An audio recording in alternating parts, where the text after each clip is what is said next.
All right. Is it a good or a bad economy for podcasters? I guess it depends where you sit in the pecking order and whether you are one of the top people, whether you are have a show that's growing. Well, it all depends. There's a lot to talk about. We're going to get into everything to do with the podcast economy for 2024 and other issues as well. We're going to do it next on the Streamleader Report Live Panel, which we do every Thursday at 1:30 p.m. Eastern. Let's do a show. It's the Streamleader Report Live Panel. Creators talking to creators. Raw, real, and unscripted. And sometimes they say the quiet part out loud. Here are your hosts, Claudia Santiago, Rebecca Gunter, Rob Greenlee, and Ross Brand.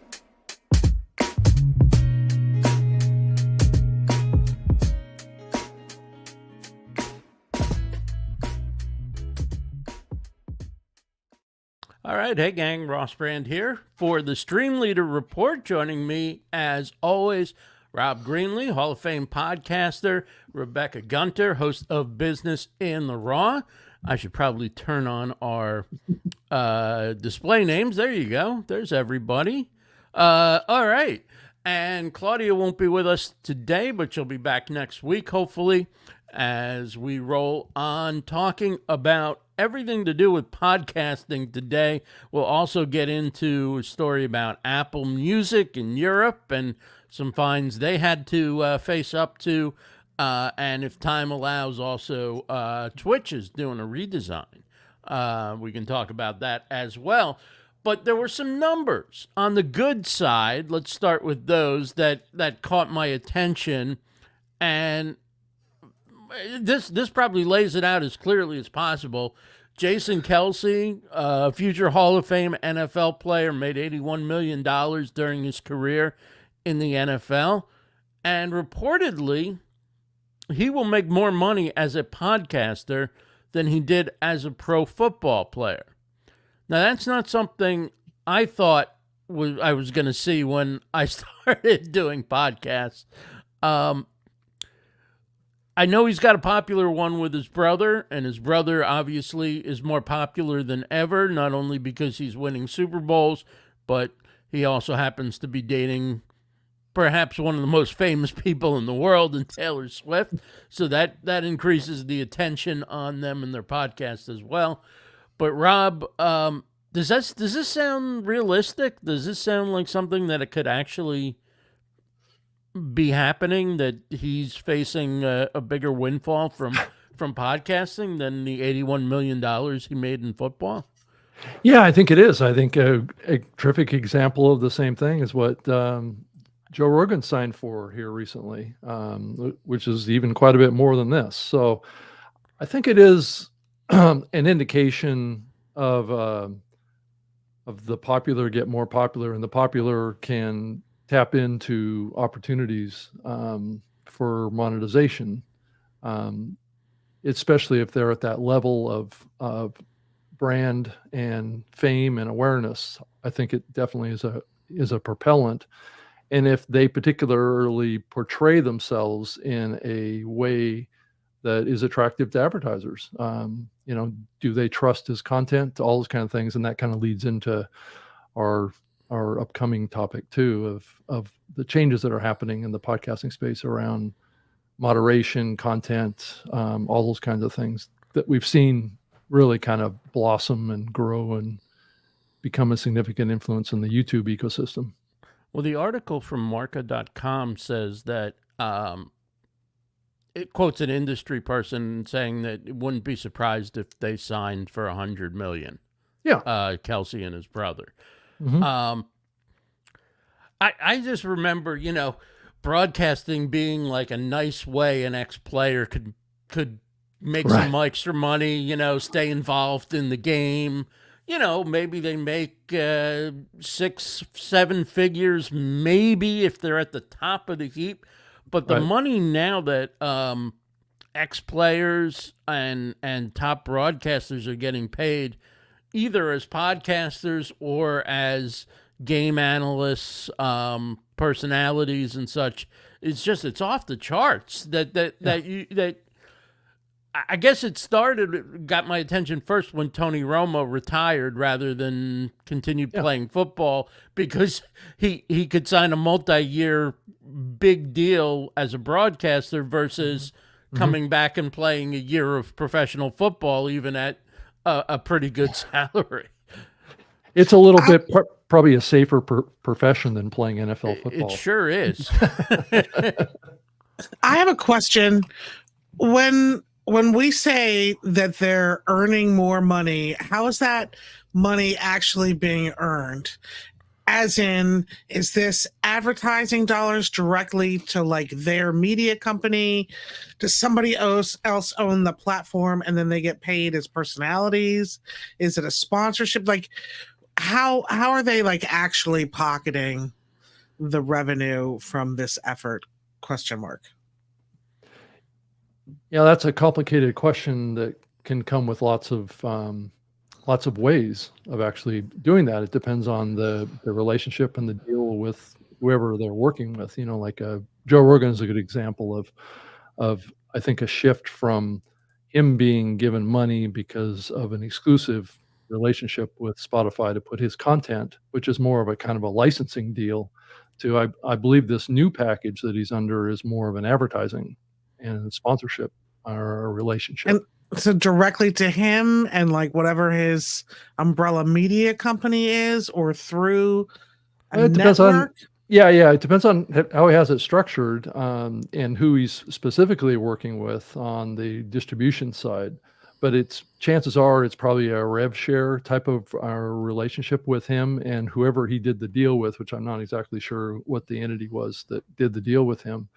It usually comes with some representation into the market and, you know, obtaining opportunities. It could be a talent agent that could be really behind this deal. We're working with a variety of possible sponsors and advertisers and endorsers, and he could be going to be getting into like a paid community type of opportunity as well. So there's lots of layers. What does that to this. mean? What do you Well, mean it just by means paid like community? a private paid access kind of community around this show. Or To around, him specifically, like he's answering Q&As and jumping in the comments? yeah, I mean, it could be all those things. It could be bonus content. It could be exclusive content just to that ecosystem. You know, it's been going on for a long time, and like Patreon and Apple's been offering kind of like a paid solution. X is doing kind of a premium program. So if you start totaling up, it's the same, really in a lot of ways, it's the same kind of hybrid model that even Tucker Carlson is using right now, where he's putting out some free content. It's called the freemium models. Really, it's been around for a really long time. What Tucker's doing is he's created a premium subscription model off his website that enables him to capture direct relationships with his audience, and they pay him for access to extended content or bonus content or things that he's not putting publicly out there. But this could be just a straight advertising rev deal that whoever did the deal with is willing to guarantee him a certain amount of revenue on this. Now, granted, these type of deals are becoming rarer and rarer if it is a guarantee type of a deal, or it could be just an opportunity that they see for him as a dollar amount. I think it's a little bit it's a little bit clickbaity to put out a payout number like this. It's almost like, you know, that's the purpose, is to generate spin, generate interest. Yeah. right. And it may not be entirely truthful around what the actual revenue is. Because I mean, if I was in his position, I wouldn't necessarily want the world to know how much money I was making. And if you look at the deal that Joe Rogan did initially with Spotify, everybody just speculated, really. It wasn't an official announcement by anybody that Joe signed a $100 million deal. And I heard people talking about, oh, it was a $200 million deal or $150 million. I mean, everybody was kind of speculating. Yeah. Again, this news comes off of a quote from an industry person gave to Money Watch. And so I don't know how much background there is behind it. Let's say a quick hello to Roberto Blake joining us. Hey, Roberto. StreamYard creator, and of course, big-time YouTuber. Glenn Hebert. We know Glenn the Geek from the Horse Radio Network, one of the all-time great podcasters with boy, he's got a library of content that very few people, I think, could match, if any. Yeah, and he did a deal with a magazine. Yeah, and Chris Stone from Cast Ahead. Chris says these podcast money headlines make a lot of people think they can start a podcast and be instant millionaires too. For most, it's a long game, and that requires commitment. That's exactly right. And in the case of whether it's the Kelseys becoming famous through football first, and then also building up a podcast to get to this point of a following, or Joe Rogan doing his podcast for years before the big signing, and others, Pat McAfee, ex-football punter. Punters don't make a ton of money, but he built up his own thing between YouTube and the podcast, and then he got a huge payday from ESPN because they needed some presence in the digital world. Yeah, these are the exceptions. The other thing, Rob, I wanted to ask you about is I'm also seeing production companies and businesses that had podcast divisions laying off a lot of staff and people. So it seems like while there's money going to the top performers, there's also some contraction going on in the industry. Yeah, it's been happening even in the public radio side. I think we just saw the announcement of Colorado Public Radio basically letting go of 15 employees and basically shutting down their podcast division. And I think it's really a sign of kind of like a reshuffling of the deck, and people kind of had a certain amount of over exuberance in the investment side of podcasting over the last 3 to 4 years. And now they're realizing that if there's any kind of a downturn or any kind of a pullback, especially on the radio side, it's a tough balance for them, because they have to continue to invest in the radio broadcasting side and then invest additionally in the podcasting side, because they've treated it as two separate things for them, which is probably the smart thing to do, but it also adds to the costs. And if you see a downturn in advertiser support, which is usually, it seems like it's happening increasingly with podcasts that are linked up with radio these days, that you're seeing kind of a decline on that side. And I have to wonder, as we look to the future, what the viability of local radio is going to be, and this may be a sign of other trends that are moving against other kind of media companies that are catering to what I would specifically say is audiences that are kind of dying off, literally and figuratively, based on their demographics of their listeners. I'd say public radio is under a really significant threat right now, because their broadcast side, which is what's really been funding them for many years for all their efforts, even on the podcasting side, has been falling off, and their revenue opportunities. So we're seeing this shift over to digital, and if the media company doesn't have the resources to keep investing into the digital side, then they have to cut somewhere. And what's going to be the quickest way to maintain your revenue? It's to cut back on extraneous investment versus your core of what you know the most and what you feel more comfortable with, and that's oftentimes it's the radio side. Yeah, Glenn Hebert says, speaking to my radio friends in syndication, they are slow this year. Ad sales down across the board. Rebecca. It sounds bananas, because it is bananas. Like This American Life almost set the gold standard for like American consumption of podcasts, and to think that public radio is just condensing like that when it almost feels like invented the genre. Well, it's hard to wrap your head around. Yeah, and then this week there was an announcement that Serial was going to come back with their season 4 10 years later. I mean, if you think about the Serial podcast, which actually really put storytelling podcasts on the map back in 2014 is when that came out. That was the last time that they had a season 3. So, what's that's the subject of season 4? Isn't it I think it was Guantanamo. That's exactly right. which it is Guantanamo. which I don't quite understand entirely, because that's really been off the radar for most media companies and most people out there. I think they assumed that Obama shut Guantanamo down, but I guess it hasn't. So yeah. Interesting. So here's another figure that puts positive spin back on podcasting. Kind of goes along with what Rob says about radio, in this case, national or international radio, and that's this piece of news from Pod News, in which it says, how much does BBC pay for a 14-minute podcast? More than $6,000 per episode, according to Bill Rogers. A radio feature would give you less than $900. So a 14-minute podcast pays more than 6 times what doing a feature for their radio, for BBC Radio, would pay. That says something about where the audience is. I mean, and also the long-term potential for listens and monetization and advertising versus radio here today gone a second after it airs, Right. perhaps. Right. Or it goes to podcast afterwards, and I guess if you really produce a great feature, maybe it becomes both. I don't know, but Yeah, it also speaks to the probably overinvestment in the production of podcasts too.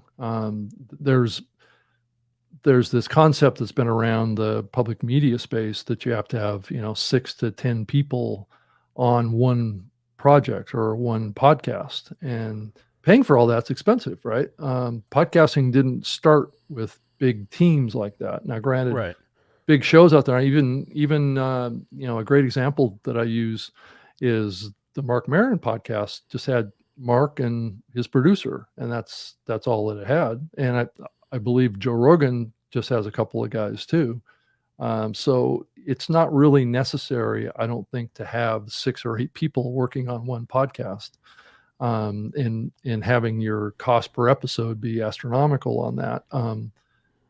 And I do know that there were people that were hired at these big media, big kind of, especially public radio companies, but this also applies to Sirius XM and Paramount and other kind of media companies that have been doing this too, where they will pay a producer to come in and just produce one episode for them, or a couple of co-producers to come in to just work on one episode, and then that co-producer will go off and work on a different podcast.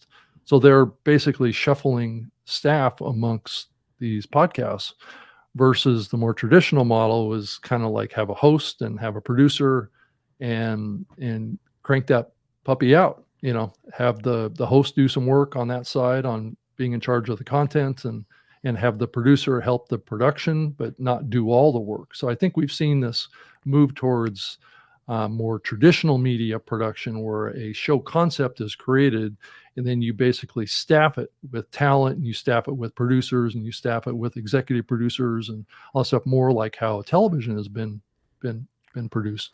Well, but what that does like is that your just afternoon, even like say your morning or afternoon drive radio show in a top 20 market, maybe New York or Chicago, LA, San Francisco might be a little bit different. But in general, you're talking about a host. If they don't run their own board, then a board operator, technical director, if you want to be fancy with it, and then maybe one producer who screens calls and books guests and things like that. So you're talking, even for big markets, you're talking very small teams that work on live radio shows. So it's interesting that somewhere along the line, big podcasts have thought, boy, we need these huge teams. Now, the radio station does have a promotions team that will put together highlights and maybe but that's a across news a lot team of where, shows. so there's a Right. But I mean, the basics, like if I was doing a weekend show at a big station or something, I would pretty much come in and it would be me and the board op. Right. And I'd be like, That's okay, what I we're used to going to do. do these are Right. the 3 guests. Can you call this person at this time, this person at this time, and this person at this time? How many breaks do we need to take? And let's do a Let's show. do a show. Exactly. So there is some degree to which I think people have made this more complicated than it needs to be. Yeah, and I think this has been a tension in the medium for a long time. I've always felt for many years that that's the difference between podcasting and mainstream media is what your production costs are, and that's where we were going to be shifting to, right?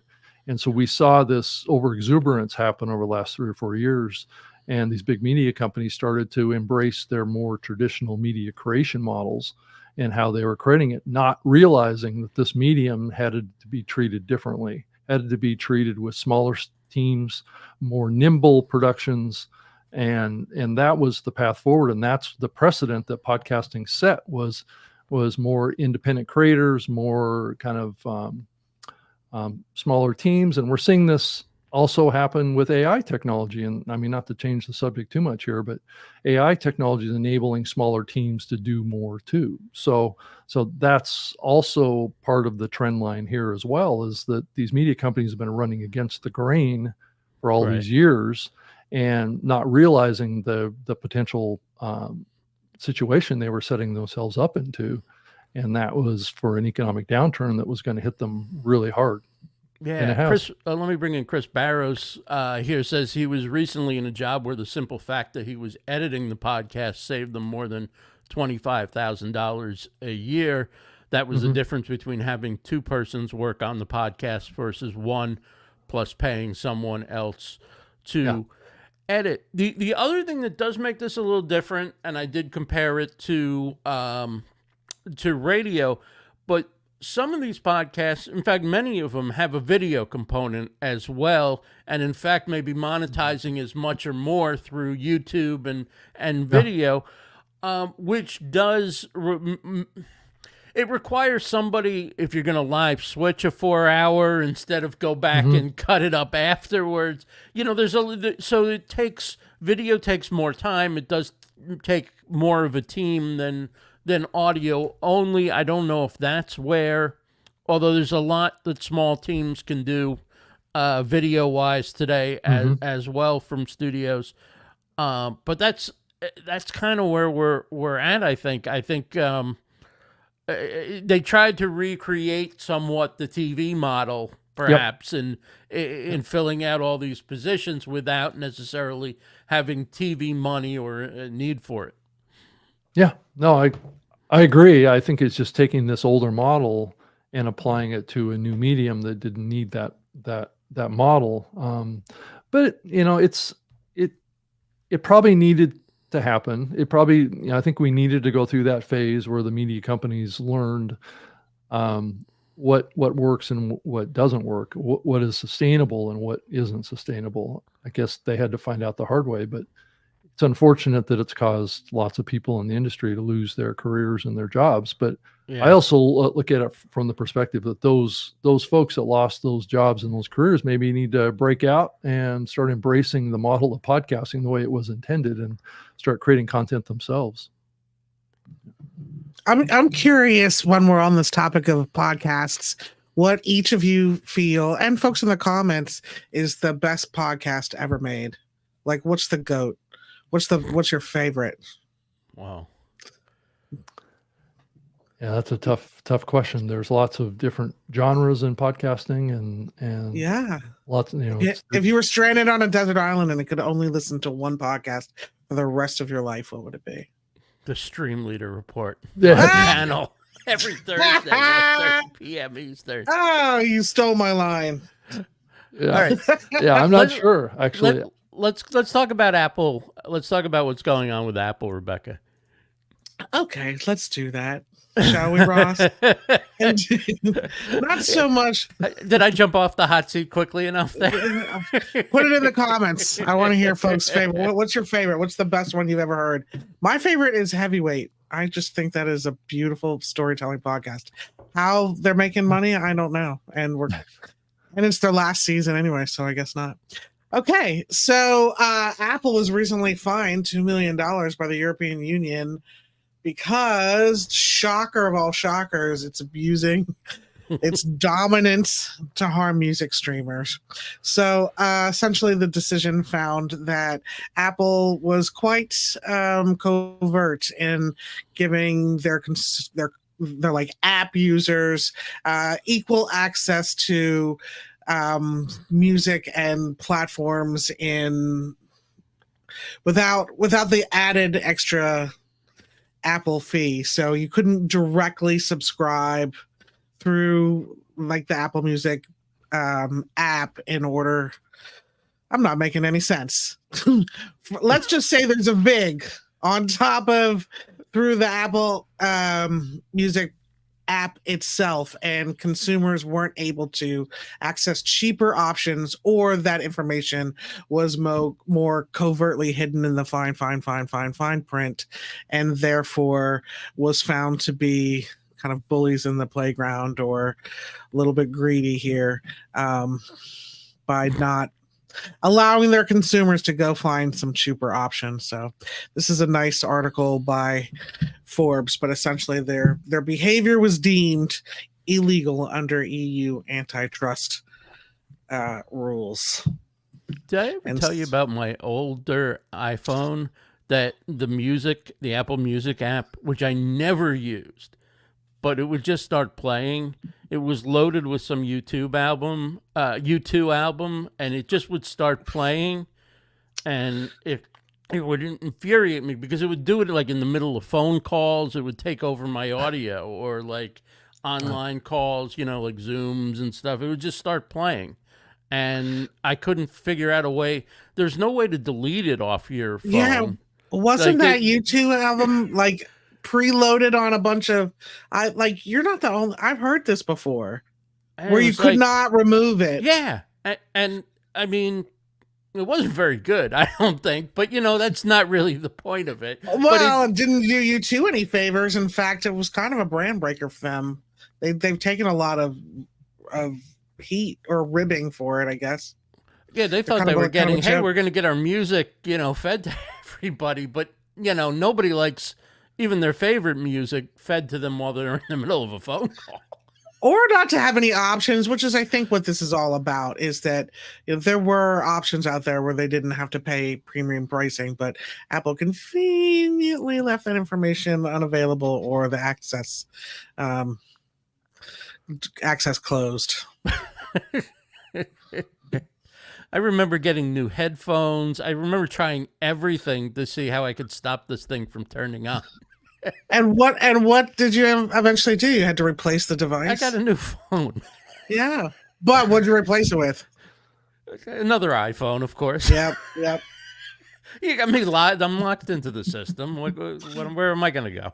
The velvet coffin. Exactly. You can always go to Android, right? But then your devices don't play nice together. That's the thing, right? Like the None Apple of these companies play well together. Try to send a calendar invite to someone on Microsoft's Outlook platform from Google, or they don't work together. So yeah, it's like, just assume that everybody has Gmail. Well, that doesn't work with everybody either. That's right. the problem. Right. So here's another interesting story I wanted to mention. From Inside Radio, it says audio's trust scores jump in new survey. Radio's tops and podcasting has biggest gains in an era where surveys about consumer trust in media have delivered a steady drumbeat of dour headlines. This is good news for audio, and in fact for all media. The U.S. media's credibility is no longer in free fall, says the decision intelligence company Morning Consult. It has released new research showing that audio is especially well positioned for trust as a news source. Not only is radio the most trusted media, but podcasts had the biggest increase in trust during the past 4 years. Yeah. Exactly. We said what we said. Yes. Well, I think agree more. It's very complicated. It's easy to just look at that information and take a certain conclusion from it. But I would say, given the kind of partisan world that we live in right now, trust is very much a very subjective thing now, unfortunately. You're saying like 50% of the people in the U.S. trust one audio source and 50% trust a different audio source. Yeah, exactly. So, which is still probably more trust than some elements of the media we're getting at any time. Or deserves. Or deserves, exactly. It's just so complicated based on interest, and it continues to say radio tops the trust paradigm, but who is listening to radio is the question. If you look at I think it was the same study that actually showed that if you look at Gen Z, and this is a good example of what I'm saying, doesn't even know who CNN, MSNBC are, hasn't even heard of them. People who are listening to radio? No, just in this research. Gen Z. Okay. That particular generation, they don't even, a large percentage of them aren't even familiar with who MSNBC is, or CNN or CBS News or any of these, because they don't ever see it. So it's not part of their experience online, and that they haven't been gravitated toward it because they've been watching TikTok or they've been watching YouTube. Yeah, can't imagine why those platforms are trying to be canceled. Yeah. So as you look at this trust thing, it does split up by demographic groups, right? And it depends on who you align with, either politically or whatever. You're watching a certain channel, and you probably trust that channel if you have an affinity with it. But if you ask the other people that aren't watching that channel, do you trust that channel? That's where I think you see the fall off. Right. So Gen Z isn't even watching the big news channels, let alone listening to local news radio or national news radio or what have you. Right. It's not even on their, on a vast majority basis, it's not even on their radar. And is that because of trust, or is that just because of their experience online of not using those platforms or those sources for information? Well, Rebecca, you know who's still listening to radio, right? Yeah. You are? No, people who don't know how to get the Streamleader Report live panel Thursdays at 1:30 p.m. Well, I think the average age of a public radio listener is in their upper 60s. That's what I'm saying. So people who look. I mean, even when I was in my 20s, which is like many moons ago, I used to be on a sports station, but then sometimes I'd do the sports on the news talk station, and it would always be my friends' parents or grandparents who would hear me. It would never be anybody, in their 20s who would. And this is not recent, so. Ross, so they were like in the kitchen, you're over there like for some family barbecue, whatever, and they're like, yeah, I heard you. Familiar. Or they knew that you were on the radio. They'd hear my name. So they'd be like, oh, well, Ross is my grandson's friend or whatever, It's my grandson's friend. Yeah. That's so cute. Well, your name is highly marketable. I'll never forget it. That's adorable. So what's going on with transcripts on Apple? Is that available now, or? Yeah, it is. It came out if you updated your iPhone or your Android, iPad, or not Android, but iOS iPad, it should have come with that update. So that came out this week. So I have it on mine now too. So, but not with the desktop app. Oh, you mean iTunes? The old? Yeah, I'm just looking at app? the iTunes or the. I would doubt that they're pushing any new features to that. I'm actually shocked that app even still exists, Ross. The one that I bring up in my computer on your Mac. I hadn't used it for years, but when you're listening to the radio, when that's not working. Yeah, it's always been one of those sore spots when I talk to Apple in the past. Not so much because I just kind of dropped it because it's kind of beyond the pale now. But but they would give everybody in the podcast space a hard time because they use the word iTunes, right? It was like, no, it's Apple Podcasts now. But but you guys have this app on Mac that says iTunes still that supports podcasting. So what's going on here? Why don't you guys upgrade that app and drop the name iTunes if you want everybody to stop using it? So, And this should be for all episodes or only for new episodes, do you think? I'm just looking at... Oh, I'm not sure of the distinction of that, but I would imagine it's going through and doing as many of as it can. Yeah. wow. I mean, they've been working on this. I mean, I heard them announce that they were going to support transcripts like 3 or 4 years ago. So they've been working on this for a long time. So I'm looking at my phone at an episode, and okay, this is a very old episode. I'm gonna hit the three dot thing. It says download episode, go to show, add to queue, save episode, mark as played, share episode, copy link, report a concern. I am concerned. I'm very concerned. I know. And YouTube has been doing this for what, a year or more. So I'm not surprised that they added this. Plus, they do have the option in the back end for the podcaster to upload their own transcript with the episodes. Right. A lot of hosts have that option. Some even like StreamYard. When this show's done, will give us a transcript, and it's pretty darn good. If you did a solo show, basically, you don't have to do anything with it, but take it and you can use it. If it's a multi-host, then you got to identify the speaker. Yeah, and I did hear from StreamYard that transcript will eventually be able to assign speakers to various parts of the transcript. Like, holy moly, that would be so helpful. Yeah, so it would identify who was speaking. If you're like taking a transcript of this show, it would be able to identify my voice versus your voice and then tag that content appropriately.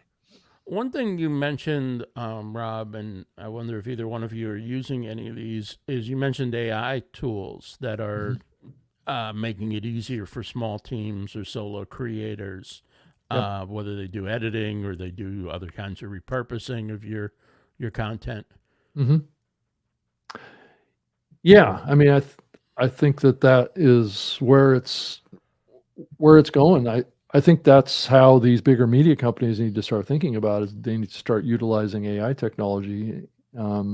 It's not good news for people that want to have podcasting jobs out there, but maybe they need to pick up some skills on how to use AI tools to help make podcasts much more efficient in how they're produced and exported and used in these social platforms.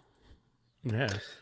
I know that Tony reports in that his workload, his whole entire lift has reduced at least 30 to 40% by implementing AI tools. Yeah. Where he used to always be kind of grinding out. He's been able to hit a kind of a sweet spot in the workflow by utilizing those.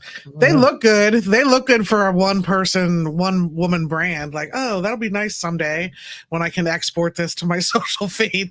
But I got a little ways to go. I'm just before I'm at that level where I'm doing much more than just hitting live once a week and being here with you guys. I just don't know how far this is going to go. I mean, it could get to a point where the AI pretty much does everything. For your show, all you do is create the content and hit publish, and it generates all the metadata. And that's my dream. Right. I know, right? Yeah. Because it really does feel like that. Like, okay, some of us are unless you're signing like Kelsey level contracts, are still doing client work or producing deliverables, etc., of some sort of level, or doing coaching calls, whatever it is.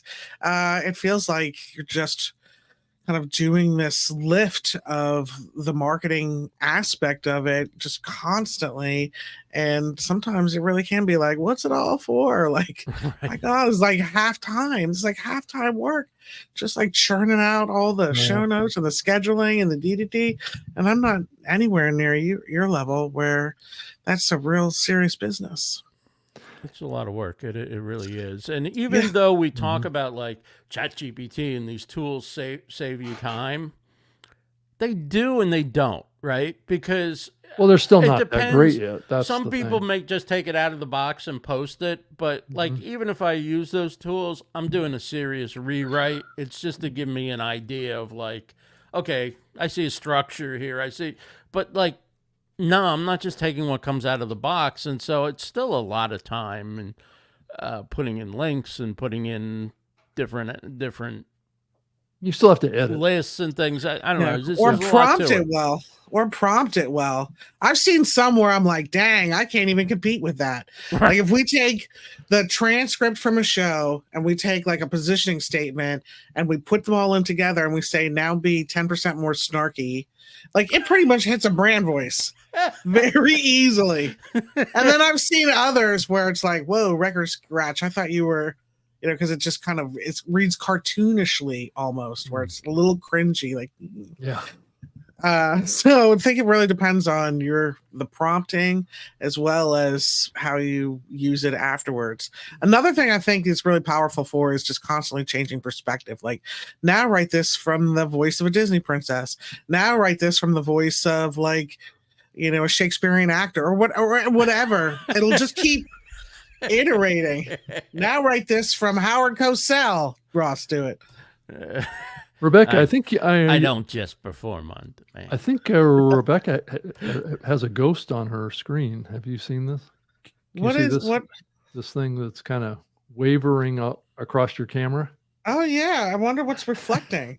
I think it's a ghost.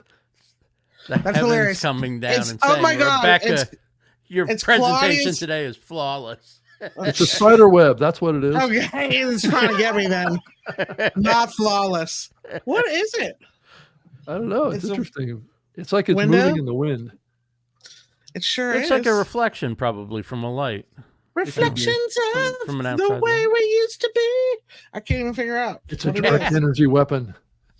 Yeah, that's hilarious. It's like no more about the industry of podcasting. Beauty Bubble needs content. Okay. Tony's lasering in. Hey, do not mention the tools that I use. This is proprietary stuff. Exactly. Took it far I mean, somebody I know named Onite. Yeah. Oh. I don't even know what it is, Rob Greenlee. Oh, it does look. It does look like this searchlight. Yeah. I think it's definitely a direct energy weapon. Maybe it's reflecting off of, look, 1, 2, 3, 4, 5, 6, 7, 8, 9 copies of 100 predictions. Maybe that's where that's coming from. Wow. The heavens have opened up. Let me share something with you guys. I haven't showed anyone this. Oh my God! Yes, this show is getting interesting. When you get something new, you have to do an unboxing video. So I have a lot of stuff sitting around here, and eventually I'll need to use something, and then I'll just go, I can't. I don't have time for the unboxing video. But until then, it's just... So anyway, I've held on to this for 2 weeks. I'm not going to do an unboxing video. The hardcover version of 100 predictions. Wow. What? I'm so mad about the softcover. That's awesome. Wow, that's great. Robert, you know what I think it is? It's a hair on my camera lens. That's what it was. That's kind of what it looked like. It was either a spider web or a hair. That is awesome. You got it. Oh my God. Let's see. I want put it up to the mic and open it for the first time so it goes. Yeah. Yeah, it has that stitch back crack to it. Right. Stack 'em and rack 'em, Rob Greenlee. So, of course, for those who may not know, Rob Greenlee, Rebecca Gunter, and Claudia Santiago, my co-hosts here on the Streamleader Report Live Panel, also wrote the foreword to the book. And we had 113 contributors this year. So Thank you, everybody. 113. It's not 100, huh? No, we go over 100. Hey, yeah. Always got to over deliver. Should be 100 plus. Now. Yeah. 100 plus POV, one place. I love that project. That was one of my favorite things I worked on all last year. Oh, it was awesome. Yeah. It was really good. It was awesome. It's what a wonderful community to be in. And I appreciate you reading it too, because we didn't do an audio book. But if you go to the Brand on Broadcasting podcast or the Recordings podcast, either one, part of the Livestream Universe network in Apple Podcasts, or on your favorite app, you can hear Rebecca actually read the entire forward. So you get a free audio book section of the book. How fun is that? Yeah. I think there's That's video really cool. as well for people who There are is. on the video side. You can get that in Apple Ross Brand on video. A live reading. Is that not word. enough shows to put it in, or should I find a couple other feeds and put it in as well? I wish you'd drop a station identifier. Jeez, we're all hanging on the end of our seat. I don't know about you guys, but earlier this week, I was a little concerned that we weren't going to be able to communicate with each other to prepare for this show today because of Zuck of Facebook being down. Yeah. Cue 1,000 million email marketers emailing their list. Aha! See, don't put all your eggs in social media basket. It's we ever hear interesting what because caused it? I'm just looking at the numbers right now of live viewers, and we've got people across all of our channels, except for Facebook has 0 people watching. Right now. Well, I wonder why. Right. So although sometimes Facebook gets you good engagement, like it when does. you're promoting It does. something At there. times, there's a lot of comments come in. We got Glenn the Geek Hebert and Chris Barrows coming in from Facebook earlier. But They may have lost a lot of users with that outage. Is my thought. But the point being, now that nobody's watching over there, we can actually say what we think. Right. Come on. Oh my God. What's going on with that Facebook Facebook? Over there. Like, how great was that? It was out. I didn't have to check it for. I didn't even notice. You didn't notice. I didn't even I notice. didn't either. People were like, "Oh my God!" I'm like, "What? I had no idea. I was too busy following you on LinkedIn, Ross. Well, I'm Because of doing my your LinkedIn initiative. first thing. Your initiative." Yeah. Chris Let me Stone ask is on Facebook now. Chris, we said nothing about Facebook that you wouldn't approve of. Oh, we promise. love our viewers on Facebook. It's Indeed. the difficulties that the app sometimes has that can frustrate people. But of course, it's free, and we love it's using not working. it. And Zuck, if you want to boost this as a thanks and appreciation, hey, thumbs up, baby.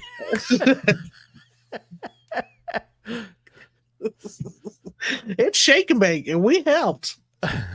Right. So you're following LinkedIn. I'm following you on LinkedIn. Look, almost everybody I know is like, LinkedIn is the place. I've gotten so many clients there. That's really hot to try it. I've never had that.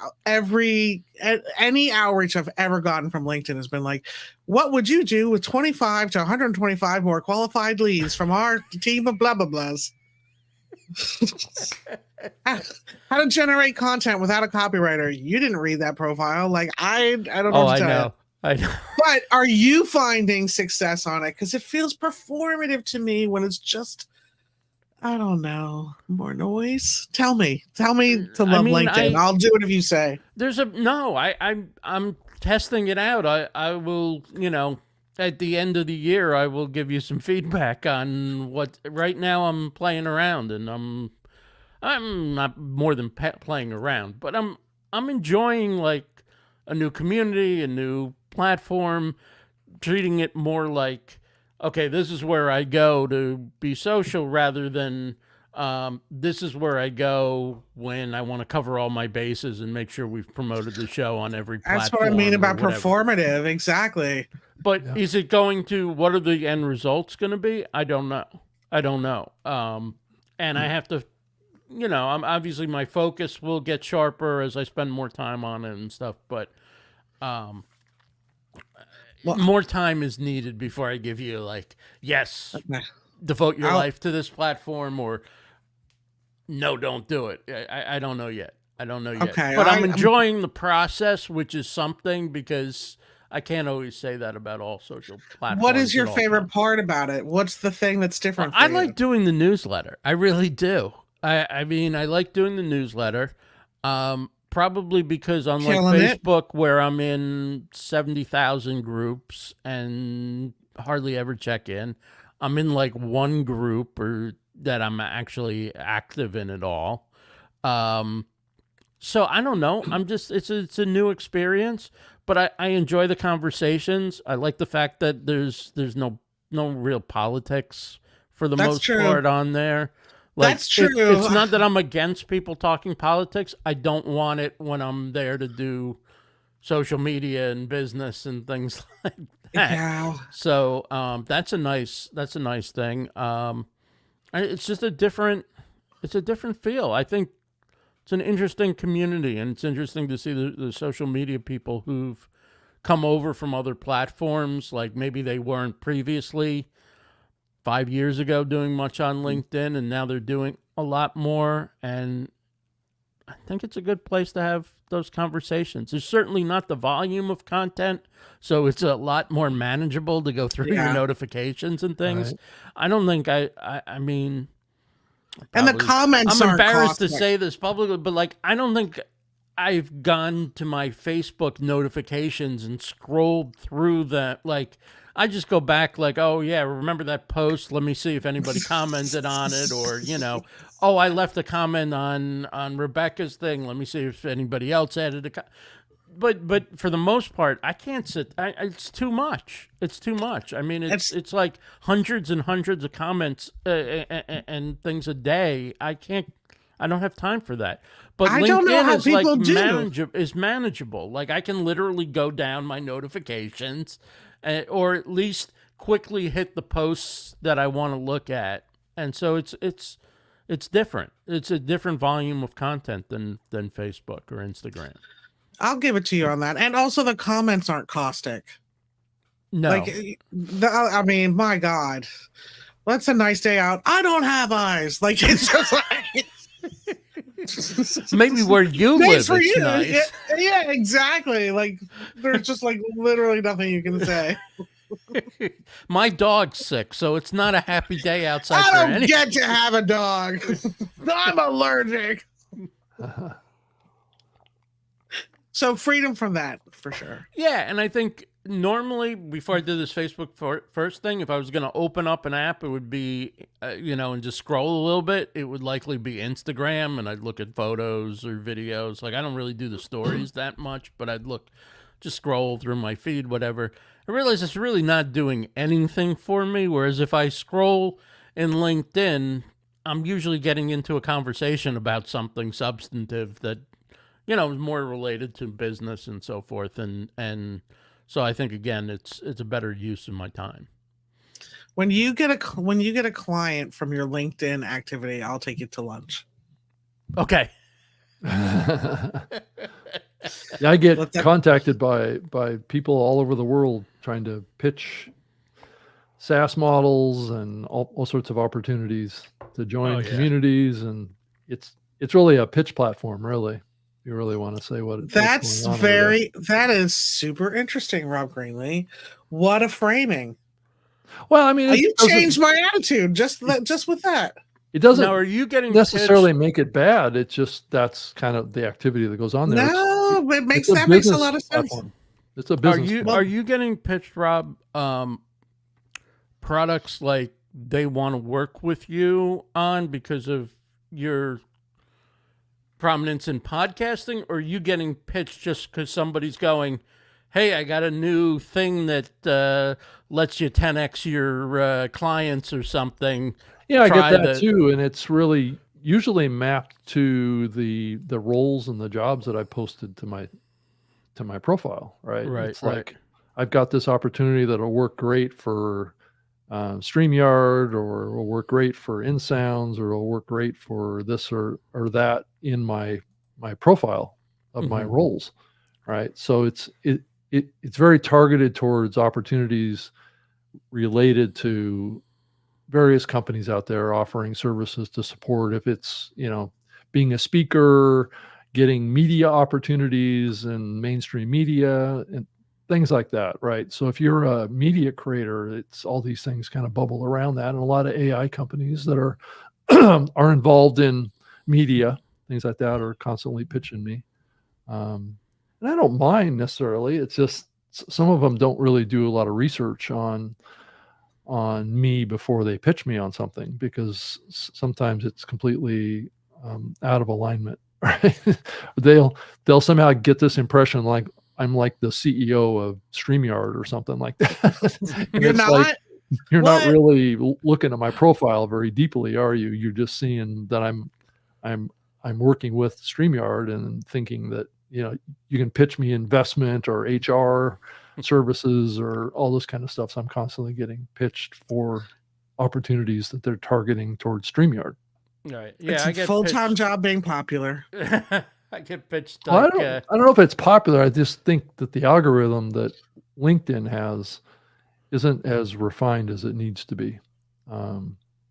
So I'm just being well, cute. look here, we're getting pitched right now. Do you need a thumbnail designer or video editor? Oh my God, I desperately need a thumbnail designer.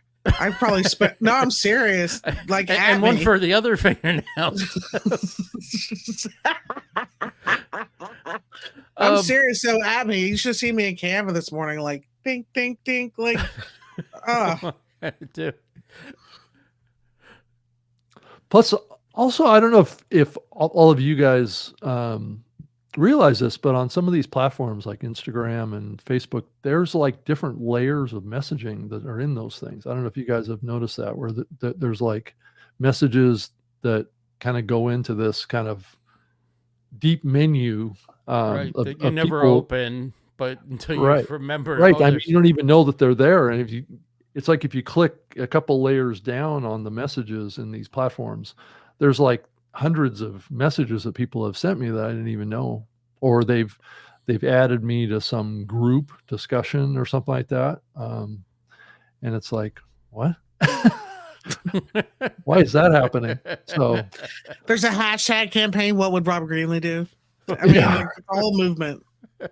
You don't even know. right. about So it. there's just so many layers of ways that people are communicating with each other now. And I think this is an interesting topic from the standpoint of managing all of ours kind of flow of messages and communication. It's now moved so far beyond email, where email almost somewhat feels kind of a nuisance to some degree, because it's also full of spam and other types of things. I know that the Gmail platforms do a pretty good job of kind of sorting stuff to manage the inflow, but it's really kind of a full-time job if you want to keep up with all of the messaging flow pathways that exist in the world Yeah. today. I know, Rob. I'm exhausted. Thank God Just- I have a week off before we come back. Yeah, you can be a slave to the social platforms, and that's all you do with your life. I'd rather be a slave just to Thursdays at 1:30 Eastern Standard Yeah. Time. And with that, we shall wrap up for today. Thank you so much, everybody, for joining us. It's been a fun conversation. And we are typically here on Thursdays, 1:30 p.m. Eastern, for the Streamleader Report Live Panel. For Rob Greenlee, host of Podcast Tips with Rob Greenlee. You can see that tonight at 7 p.m. Eastern. Yep. Rebecca Gunter, Business in the Raw, Stone Fruit. Check out her latest episode over on the Stone Fruit channel. I'm Ross Brand. The show is the Streamleader Report. Take care. We'll see you next week.